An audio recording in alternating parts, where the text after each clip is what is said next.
আসসালামু আলাইকুম। আশা করছি আপনারা সবাই অনেক ভালো আছেন। আমরাও আলহামদুলিল্লাহ অনেক ভালো আছি। সবার কেমন যাচ্ছে এই পবিত্র রমজান মাসটা? রমজান মাসের অনেক অনেক শুভেচ্ছা রইল সবাইকে। যেহেতু রমজান মাস, তাই ভিডিও সকাল সকাল শুরু করা না একদমই সম্ভবপর হয়ে ওঠে না।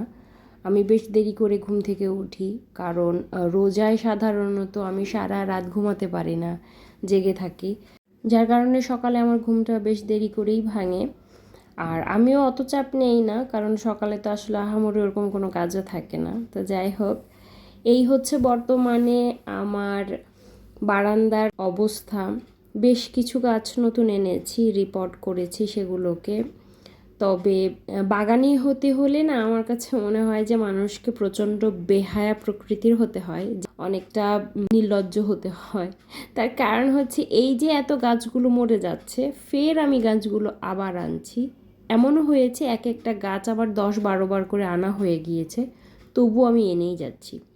এই যে এই গাছগুলো এনেছি, তবে এই গাছটা না কেমন শুকিয়ে গিয়েছে, এটাকে রিপোর্ট করার পরে বুঝতে পারছি না যে কী অবস্থা। তো ভাবলাম সকাল সকাল দিক, যেহেতু আর ডিরেক্ট রোদটা আমার বারান্দায় যেহেতু আসে না, একটু খুঁচিয়ে দেই। রিপোর্ট করার পর আর খোঁচানো হয়নি, মাটিটা একটু আলগা করে দিলে এটাতে বাতাস চলাচলে সুবিধা হবে। রমজান মাসে সকালের দিকটা অনেকটা ফ্রি থাকি বলেই না, তখন আমি দেখা যায় যে যে সমস্ত কাজগুলো আমার রিল্যাক্সে করতে হয় কিংবা শখের বশে করা, সেগুলোতে আমি মনোযোগ দেওয়ার চেষ্টা করি। যেমন গাছগুলোর টুকিটাকি যত্নগুলো আমি সকালের দিকে করবার চেষ্টা করি, কারণ তখন অত কাজের প্রেশার থাকে না, অনায়াসেই করা যায়। অনেক হয়ে গিয়েছে গাছের পরিচর্যা, এখন সংসারের পরিচর্যাও করতে হবে। তো রান্নাঘরে এসে রাতের ধোয়া যে থালা বাসনগুলো, সেগুলো জায়গা মতো রেখে দিয়েছি।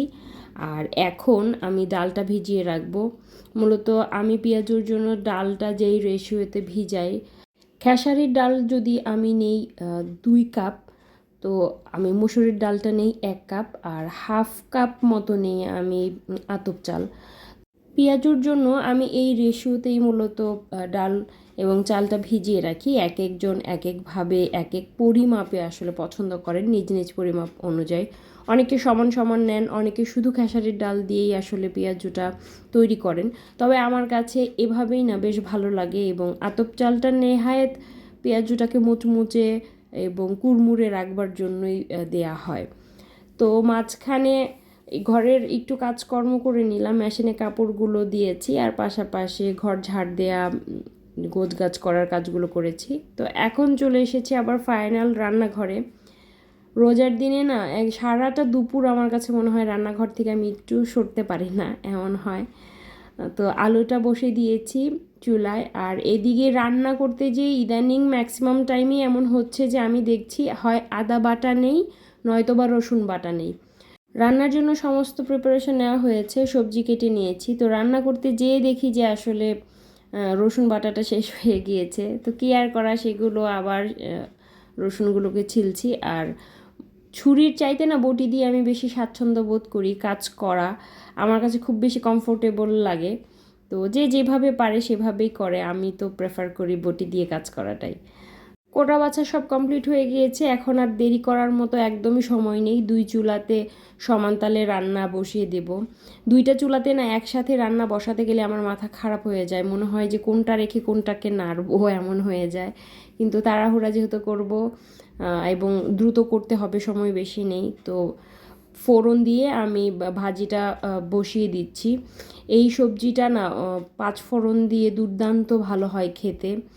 ফুলকপি, গাজর এগুলো অল্প অল্প পরিমাণে ছিল, তো ভাবলাম যে সবজি করে ফেলি 5 ফোড়ন দিয়ে। তো বসিয়ে দিয়েছি সবজি, আর এই দিকে আমি ফ্রোজেন টমেটোগুলো নামিয়েছি, এগুলো দিয়ে আমি মুরগিটা রান্না করে নিব। আমি না রমজান মাসে অনেকেই আমি দেখেছি যে খুব বেশি মাছ খেতে পারে না, সবজি খেতে পারে না, ভুনা ভুনা খাবার খায়। তবে আমাদের বাসার চিত্রটা একদমই আলাদা, আমরা অত ভুনো ভুনা খাবার রোজা থেকে খেতে পারি না। রান্নাবান্না তো প্রায় শেষের দিকে, ভাগ্নি বাসায় নেই, ভাগ্নি গিয়েছি ওর খালামুনির বাসায়। তো ভাবলাম ভাতিজি কী করছে সেটা দেখি। দেখলাম ভাতিজি চমৎকার একটা বুকমার্ক তৈরি করেছে, সে নিজে এগুলো আর্ট টার্ট করেছে। যাই হোক, সে সেই বুকমার্কটাকে হাতে করে নিয়ে বই পড়ছে আর আমাকে বলছিল যে তুমি আমার বুকমার্কটাকে একটু সবাইকে দেখাতে পারো। তো আমি বললাম যে অবশ্যই, কেন দেখাবো না। তো ও পড়ছিল মোরাল অফ দ্য স্টোরি। বইটা নাকি ওর ভীষণ ভালো লেগেছে, দেখলাম যে বেশ ইন্টারেস্টেড বইটা পড়ার জন্য। আসরের নামাজ আদায় করেছি আর তারপরে মূলত এখন হবে ইফতারির আয়োজনের প্রিপারেশন। ডালটা ব্লেন্ড করে নিচ্ছি। আর ডালটা আগে না আমি পাটায় বেটেই করতাম, কিন্তু ইদানিং এত কষ্ট হয়ে যায়, এখন আর পাটায় বেটে করি না, এখন ব্লেন্ডারে ব্লেন্ড করেই নেই। মনে হয় যে এত কষ্ট করে আসলে কি দরকার করার। তো যেহেতু আমি কাজ করছিলাম, পাশাপাশি ভাতিজি আমাকে বেশ সাহায্য করছিল, এই যে তেলটা ঢেলে দিচ্ছিল, তারপর ও খেজুরগুলো ধুয়ে রেখেছে টেবিলে, ফ্রুটসগুলো রেখেছে, পানি ভরেছে, শরবত বানিয়েছে, তো বেশ সাহায্য করেছে। ভাগ্নি আজকে ওর খালামুনির সাথে ইফতার করবে, তো ভাগ্নি নেই। আর আমার হাজব্যান্ডের আসতে বেশ লেট হয়ে যায়, মাঝে মাঝে ইফতারের পরেও তিনি বাসায় আসেন। তবে আজকে যেহেতু আমার আম্মু তার কর্মক্ষেত্রের কারণে অফিসে থাকবেন, ভাইয়াও অফিসে ইফতার করবেন। বাবার বাড়িতে রয়েছে শুধু বাবা, ভাবি আর ভাতিজি। তো ভাতিজি তো আমার সাথেই রয়েছে, তো বাবাকে আর ভাবিকে বলেছি যে তোমরা আর কেন ইফতার বানাবে, যেহেতু আমি বানাচ্ছি চলে আসো, একসাথে ইফতার করব। তো আলহামদুলিল্লাহ সব কিছু কমপ্লিট করতে পেরেছি। এই তো আমার ইফতার বানানোটা ডান। পেঁয়াজ মরিচ কেটে নিয়েছি মুড়ি মাখানোর জন্য, সব কিছুই রয়েছে এখানে। তো আলহামদুলিল্লাহ এখন সবাই মিলে ইফতার করব। আর এই তো আমার ভাতিজি মাশাল্লাহ সুন্দর করে সাজিয়েছে নিজের মতো করে, বেশ ভালোই লাগছে। তো ভাবি চলে এসেছে, আমটা নিয়ে এসেছে মূলত, আর বলছিল যে এটা হচ্ছে আমাদের ছাদ বাগানের মূলত আম। তো এই আমটা নিয়ে আসলাম, এই আম দিয়ে আজকে ইফতার করব।